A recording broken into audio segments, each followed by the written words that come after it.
Assalamualaikum warahmatullahi wabarakatuh. Halo semuanya, jumpa lagi bersama saya Badrus Samsi di cerita-cerita horor Nana Samsi. Seperti biasanya pada malam hari ini saya kembali dan akan menceritakan kelanjutan dari kisah-kisah horor dan mistis sebelumnya, yaitu Bapakku Dukun atau Kematian Tak Wajar, yang diambil dari novel Nana Samsi sendiri. Seperti apa kisah selanjutnya? Mari kita simak.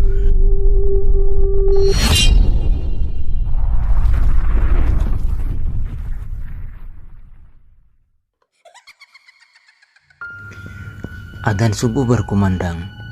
Sesaat kemudian disusul berita kematian yang disiarkan lewat tua masjid pagi itu. Siapa? Tanya dia kepada suaminya. Dia seakan tak percaya dengan pendengarannya sendiri. Innalillahi wa inna ilaihi roji'un, Ucap Abi. Yusuf gak ada. Hah? Yusuf? Putranya Hindun? Innalillahi wa inna ilaihi roji'un. Sambil mengucap demikian, dia memeluk erat dan menangisi Mila. Padahal Mila tak apa-apa. Ya Allah, jaga selalu Mila untukku. Abi mengusap pundak dia. Mila akan selalu baik-baik saja, aku janji. Setelah memastikan anak dan istrinya baik-baik saja, Abi memeriksa keluar kamar. Suara menggelegar apa gerangan yang mereka dengar sebelum adzan subuh tadi. Alhamdulillahilladzi afani mim ba'talaka bihi wa faddalni ala katsirim mimman khalaqa tafdila.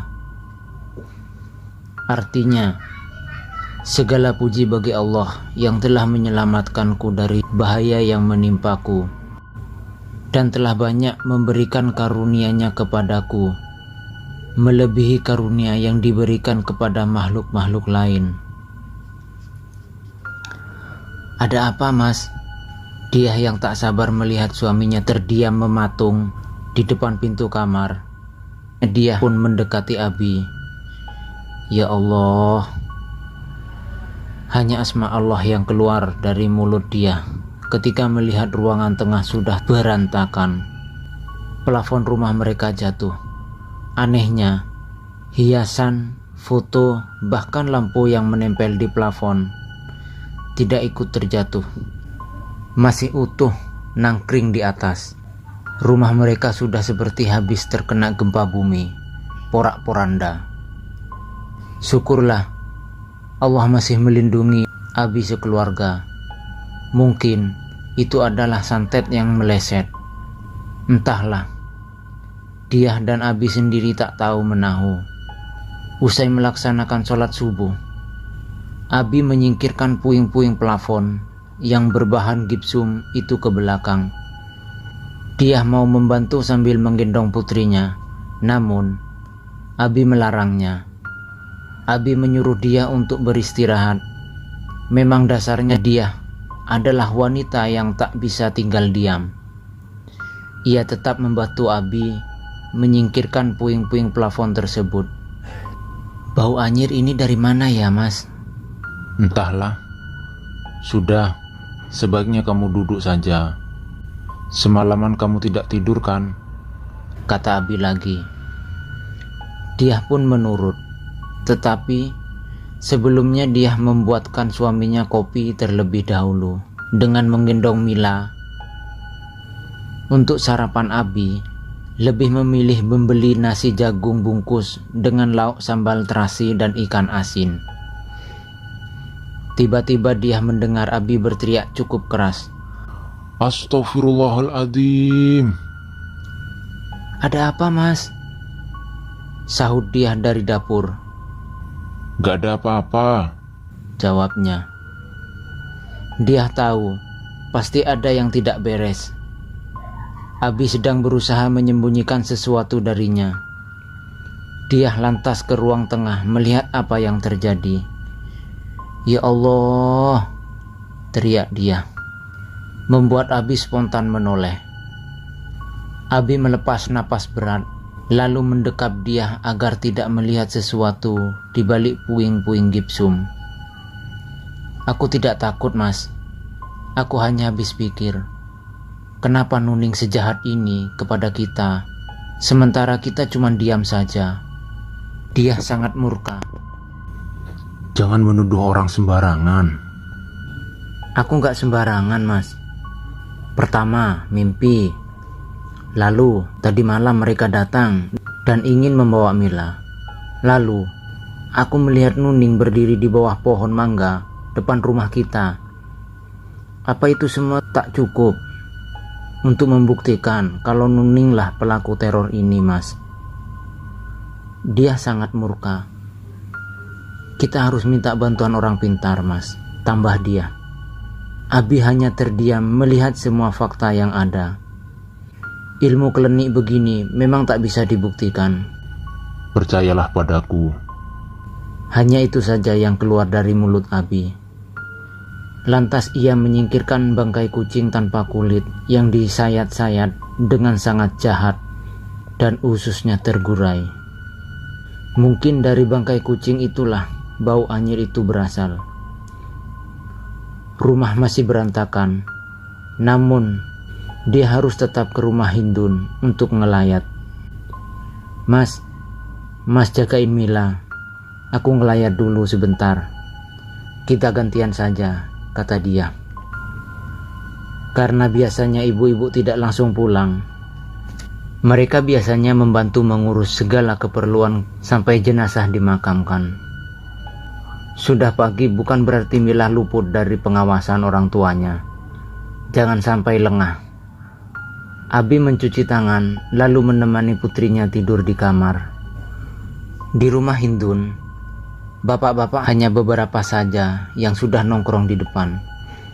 Sementara ibu-ibu memenuhi rumah sederhana itu. Lantunan surat Yasin terdengar dari luar. Kaki dia sedikit gemetar, membayangkan betapa sedihnya Hindun ditinggalin oleh putranya Yusuf yang baru berusia 10 bulan. Umurnya cukup beda 2 bulan dengan Mila. Kematian adalah hal biasa. Mau tidak mau kita harus ikhlas.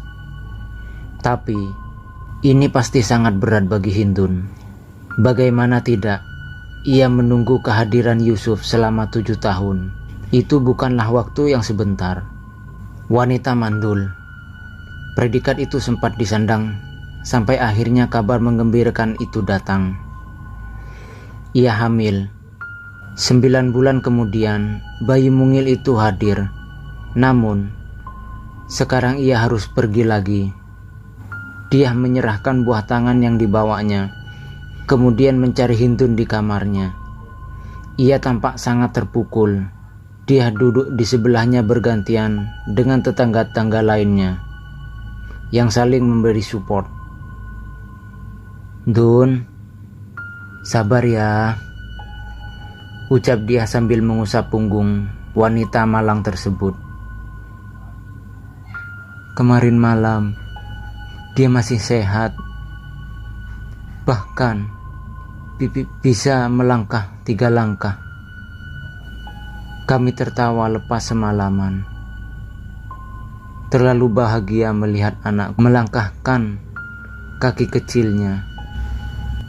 Bapaknya membelikan sepatu yang ada lampunya. Belum sempat dipakai, Yusuf malah pergi." Suara Hindun terpatah-patah. Kali ini dia tidak menjawab. Ia hanya memeluk erat Hindun, merasakan berada di posisinya.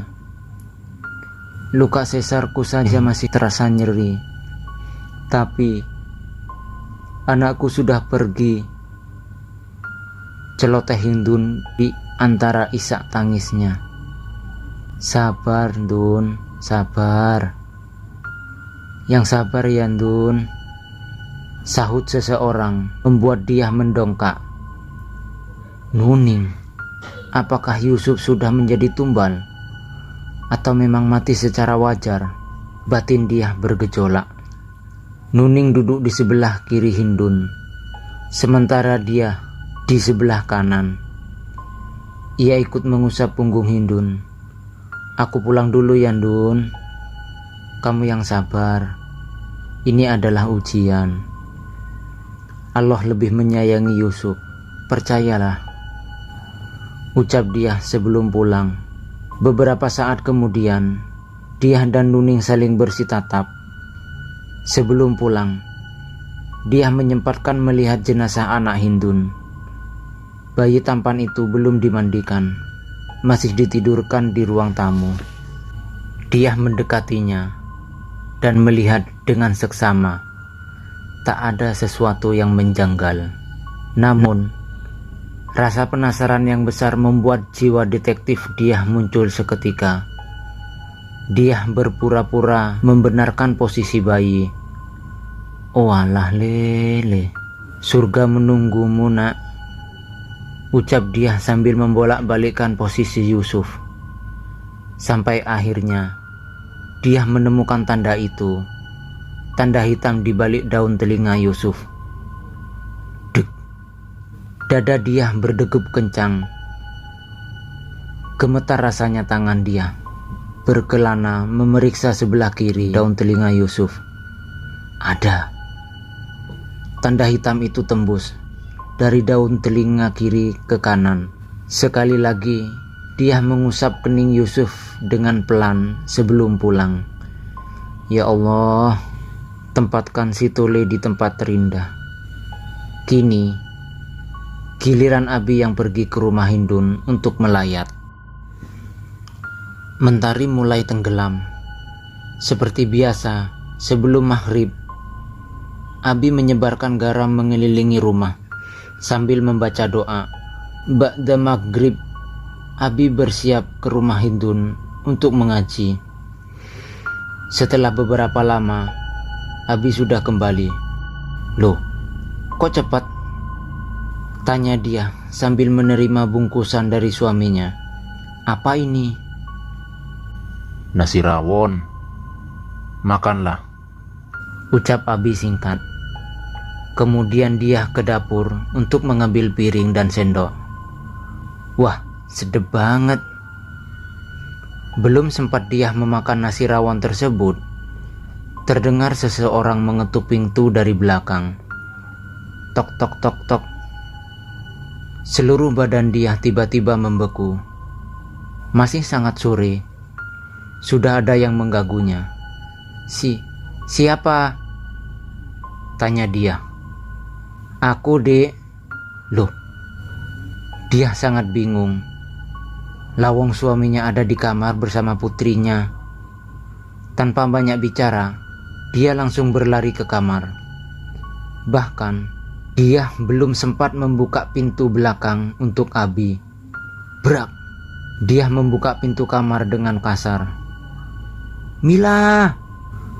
Teriakan dia membuat Abi panik.